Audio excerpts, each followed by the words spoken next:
నా పేరు దేవి అండి. మా ఊరు అనపర్తి. అయితే మా పెద్ద పాప సెకండ్ ఇయర్ చదువుతుంది, బీటెక్ సెకండ్ ఇయర్ చదువుతుంది. అయితే ఒక ఎగ్జామ్లో ఒక కోర్సు చదువుకోవాలంటే ఆ కోర్సులో జాయిన్ అవ్వాలంటే ఎగ్జామ్ పెడతారు. అందులో సెలెక్ట్ అయితే నా కోర్సులో తీసుకుంటామని అన్నారు.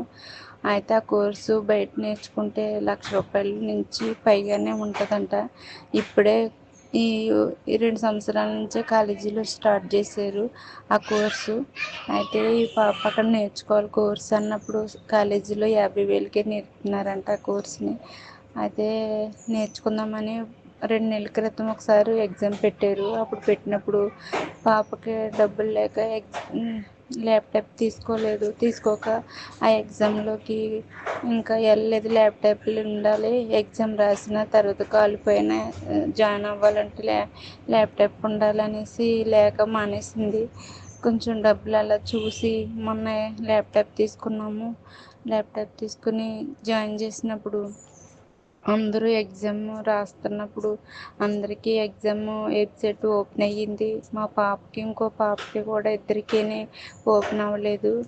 ఓపెన్ అవ్వలేకపోతే ఇంకా వేరే ల్యాప్టాప్లు తెచ్చి ఎగ్జామ్కి వీళ్ళ పేర్లు ఓపెన్ చేసినా కూడా వీళ్ళకి వెబ్సైట్ ఓపెన్ అవ్వలేదు. అందరూ ఎగ్జామ్ రాసుకుంటున్నారు. ఒక గంట సేపు ఎగ్జామ్ హాల్లోనే ఉండి సార్లు కూడా చూసినా కూడా ఎగ్జామ్ ఓపెన్ అవ్వలేదు అనేసి అలాగే ఉండి ఇంకా చేసేదేం లేక బయటకు వచ్చేసరి మా పాప వాళ్ళ ఫ్రెండ్ కూడా ఇద్దరికి ఓపెన్ అవ్వలేదని బయటకు వచ్చేసారు. బయటకు వచ్చేసినప్పుడు ఇంటికి ఫోన్ చేసింది, అమ్మాయి ఎగ్జామ్ రాయలేదనేసి. అదే అమ్మాయి ఎగ్జామ్ రాయకపోవటమే అంటే ఎగ్జామ్ పెట్టలేదన్నది. ఎగ్జామ్ ఎందుకు పెట్టలేదని అడిగితే మా పేర్లు ఓపెన్ అవ్వలేదు అని అంటే ల్యాప్టాప్ పని చేయలేదా అంటే కాదమ్మా ల్యాప్టాప్ పని చేస్తుంది కానీ వెబ్సైట్ మా పేర్లు లింక్ బయటికి ఓపెన్ అవ్వలేదు, అందరూ ఎగ్జామ్ రాసుకుంటున్నారు అనేసి అంది. ఫోన్లో ఏది చేసినా దేవుడికే మేలే చేస్తాడు. ఏదైనా ఉత్తమమైనది ఇస్తాడు, ఆలస్యమైన అద్భుతం చేస్తాడు.